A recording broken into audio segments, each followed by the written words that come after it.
Salut à tous et bienvenue sur la chaîne. Aujourd'hui on se retrouve pour la nouvelle GP Help, la 7ème GP Help. Vous avez été énormément nombreux et nombreuses comme d'habitude à me poser des questions sur comment réussir les 180, que ce soit le 180 front ou le 180 back. Donc aujourd'hui je vais vous expliquer comment régler vos problèmes pour ces deux types de 180 et on y va tout de suite les amis. Oh my god!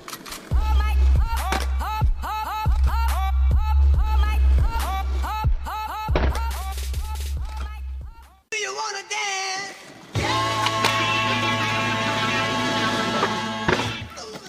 Faire engueuler moi. Mais non, c'est bon. Donc je vais vous expliquer comment réussir les 180. Ce sont deux tricks réellement très simples à maîtriser, que ce soit en front comme pour le back. Donc avant de commencer, on va d'abord passer au placement des pieds pour voir comment les faire. Pour réussir un 180 front, le positionnement des pieds est très important. Votre pied avant, vous allez le placer à peu près ici, c'est-à-dire avant les vis, un peu avancé, perpendiculaire à votre planche. Le pied arrière, bien sur le tail, il faut vraiment qu'on sente le tail sous le pied arrière. On est comme ça, comment on fait? On va commencer à popper de biais. On est comme ça, on a balancé les épaules dans le sens du front. On arrive en général comme ça, on pose les vis, on fait un reverse. Ça c'est pour le 180 front. Pour le 180 back, le positionnement des pieds ne va pas être réellement différent.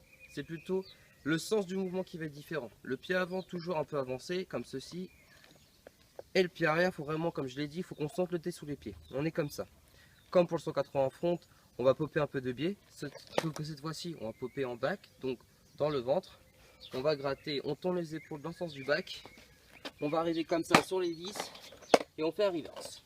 Donc c'est la façon la plus facile de faire les 180. Maintenant je vais vous expliquer comment régler vos problèmes. Donc on va passer d'abord au premier problème qui est vous n'arrivez pas à faire toute la rotation, vous ne faites que des 90. On va passer au placement des pieds. Que ce soit pour le front ou pour le back, si vous ne faites que des 90, c'est-à-dire que vous lancez votre 180 mais vous n'arrivez que comme ça, ou vous lancez comme ça, vous n'arrivez que comme ça, votre problème va venir en fait des épaules et de vos pieds. Je m'explique. Le positionnement des pieds va être très important, mais c'est surtout le déclenchage des épaules qui va permettre de faire toute la rotation. Quand vous allez faire votre 180, que ce soit en front ou en back, vous allez devoir vous lancer vos épaules que à partir de ce moment-là. C'est-à-dire qu'on va préparer nos épaules, donc on commence à armer nos épaules entre guillemets. Et au moment où on va arriver ici, on arrive ici à peu près, c'est-à-dire qu'on a déjà donné une puissance déjà dans nos épaules, on va commencer seulement à popper à partir de là. Et là quand on arrive ici, on finit avec les épaules et le bassin, tout doit suivre pour finir 180. Si vous faites un 90 justement, c'est que vous n'avez pas bien armé vos épaules. Donc pour remédier à ce problème, ce que je vous conseille, c'est déjà armer vos épaules bien, reculez-les un petit peu, que ce soit pour le front ou pour le back. Donc là je m'arme pour faire un front, pour armer un back, on va armer dans l'autre sens, vraiment comme ça, pour vraiment le balancer comme ça. Comme avait expliqué Paul pour le No Complete 3-6 back, si vous voulez, mettez vos épaules un peu genre en mode plane, comme ça, en mode avion, vraiment pour avoir l'effet, si vous voulez, la puissance pour pouvoir balancer les épaules. C'est vraiment ça qui va être très très important dans ce trick. Si vous n'arrivez pas à le faire en entier, c'est-à-dire que si vous ne faites qu'un 90 degrés, ce que je vous conseille c'est plutôt de tricher, c'est-à-dire on va utiliser les roues avant pour faire le reverse de fin. Ça sera beaucoup plus simple que de le faire en entier. Je vais vous expliquer maintenant le deuxième problème qui va pouvoir vous arriver, c'est notamment quand il y a un des deux pieds qui va tomber par terre, que ce soit pour le front ou pour le back. On va regarder avec le placement des pieds. Si vous mettez un pied par terre, c'est qu'en général votre placement de pied n'est pas très bon. C'est-à-dire que vous êtes à peu près comme ça, sauf que le problème c'est que votre pied arrière est en général un peu trop avancé ou un peu trop reculé. Quand on va armer un front, s'il est un peu trop reculé comme ça, en général ça va faire ça, on va arriver et ça va finir comme ça. Inversement pour le back, si on est trop avancé comme ça, on va le lancer, ça va tourner, on va arriver comme ça. Ce que je conseille, c'est réellement placer bien votre pied. Limite, c'est comme si vous allez préparer un ollie. Ça veut dire qu'il faut vraiment que tout votre pied, toute la surface de votre pied, soit tout sur toute la surface du tail. Et c'est ça justement qui va te permettre de donner la puissance et l'effet de tourner en 180 et qui permettra à votre pied de rester réellement sous votre planche pour pouvoir faire votre 180 qui soit en front ou en back entièrement. De plus c'est pareil, quand je vous ai dit qu'il faut armer les épaules elles vont jouer un rôle très important dans ces deux tricks, que ce soit pour le 180 front ou pour le 180 back. Du fait que quand vous allez armer, c'est ça qui va donner toute la puissance et toute la facilité pour que ça tourne. Le positionnement des pieds va être important, c'est surtout pour que les pieds restent réellement sur la planche. Les épaules et le bassin, c'est eux qui vont permettre de faire vraiment tout le 180. Si vous voulez, les pieds, à part ça, à part popper et gratter, ils servent à rien. C'est réellement les épaules et le bassin. Donc armez bien vos épaules. Et en général, il faut vraiment que vos épaules soient bien armées Réellement, vous suivez votre mouvement pour que tout suivre. Enfin, si vous voulez, tout votre corps, il doit suivre tout en même temps si vous voulez. Et c'est grâce à ça que vous arriverez à le faire. Vraiment ça qui va vous permettre réellement de réussir votre 180, que ce soit en front ou en back. Hein. Donc, bien armer les épaules, bien placer les pieds, ça devrait passer. Maintenant, je vais vous expliquer le troisième problème, c'est quand vous faites des zipettes. En général, elles sont avant. Donc, je vais vous expliquer comment régler ce problème-là. C'est très simple, il n'y a pas besoin de regarder les pieds. Tout va se faire dans votre centre de gravité comme d'habitude. Si vous faites une zipette en avant, c'est que réellement votre corps est trop penché, soit en arrière, soit en avant. C'est vraiment très bizarre à dire comme ça. Mais en général, si vous faites une zipette en avant, c'est que vous êtes trop penché en arrière. Et les zipettes vont notamment arriver quand vous essayez de tricher avec le reverse. Pour remédier à ça, ce que je vous conseille comme d'habitude dans chaque vidéo, il faut rester dans votre axe, vous restez au milieu, pas besoin de se pencher, ça ne sert strictement à rien et ça devrait régler ce problème. Vous restez dans votre axe. Si vous sentez qu'en vous penchant légèrement en arrière ou légèrement en avant, vous vous sentez mieux sur votre board, n'hésitez pas à le faire. Justement, je vous conseille ceci.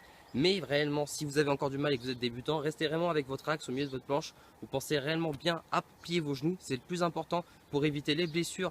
Et en plus, pour pouvoir faire vos tricks, ça sera beaucoup plus facile. On plie bien, on tourne les épaules, on arme, on évite de se pencher, on reste dans l'axe, on balance le tout, ça devrait passer. Ce que je conseille aussi, c'est d'avoir de la vitesse. Je m'explique parce qu'en général, quand vous faites un reverse pour finir, donc le 180 un peu triché, il va falloir de la vitesse pour réellement que le corps suive tout d'un coup. Et en général, ça se fait mécanique. Votre corps, normalement, si vous savez faire un bon ollie, le corps il va suivre tout seul, ça devient mécanique pour votre corps. Et le fait de le faire avec un reverse, déjà, ça rendra beaucoup plus beau que quand vous le faites en flat ou sur une pyramide.